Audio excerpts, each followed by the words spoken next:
रखी है सिनुराबाद। ये श्याम जी का लिखा हुआ गीत, श्याम श्रीवास्तव जी का। और मेरे लिए बहुत सौभाग्य कि आप मेरे लिए ऐसे गाने लिखते हैं श्याम जी। और आज आपके बीच आपके साथ मुझे गाने का मौका मिल रहा है। आप मुझे बताइए कि मैं लाइव कैसा गा रही हूँ। हे शिव करे कर जुरावा चमके सिंहरावा सुहागिन मांगली आशीर्वाद।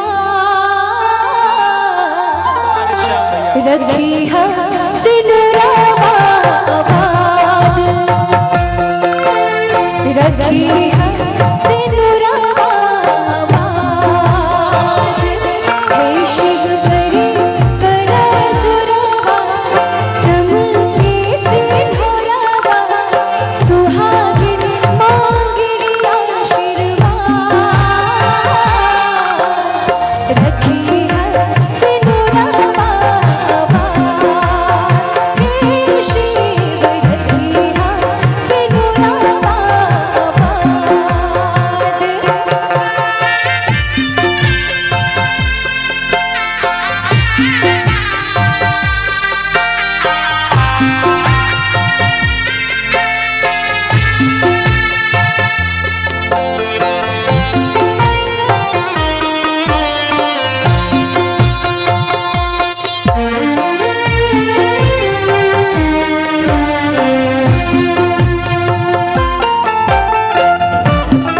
अभी कुछ दिनों के बाद ही तीज उत्सव सभी सुहागिनें अपनी सुहाग के लिए तीज करने वाली हैं।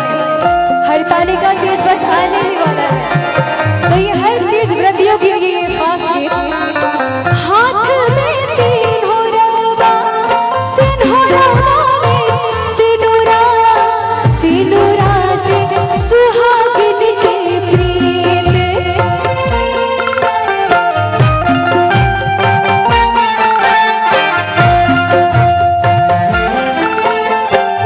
कितने खूबसूरत तरीकों से एक गीतकार, एक संगीतकार किसी भी गीत को संजो सकता है, सजा सकता है।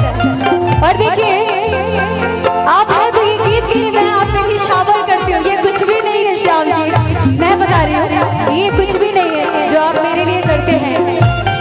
जो आप मेरे लिए करते हैं वो ना पैसों से ना शब्दों से बयां किया जा सकता है, लेकिन ये सौभाग्य कि आप लिखते हैं और कितनी शिद्दत से लिखा है ये लाइन। हाथ में सिंदूरवा सिंदूरवा में सिनुरा सिनुरा से सुहागिन के प्रीत। पति देव से बिरहीन रौरा से गौरा गौरा से तीज की रीत।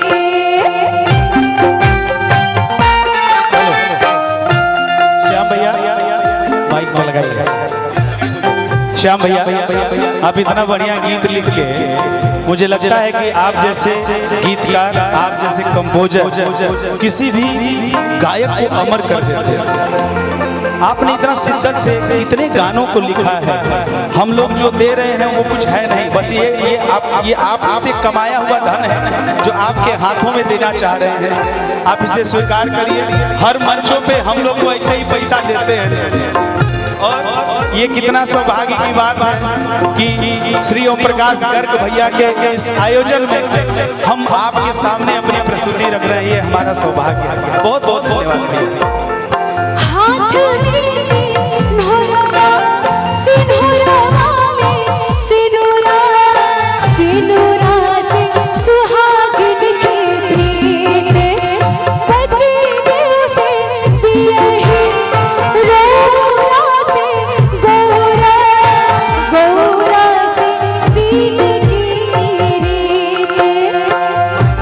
हो के अजर सरिया पिया की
श्याम जी का और समस्त लोगों का, और खास करके तेज व्रतियों का, जो लोग भी अपने पति की लंबी आयु के लिए तेज करते हैं, क्योंकि शायद आप तेज ना करते तो मैं ये गाना ना गाते, आप ये गा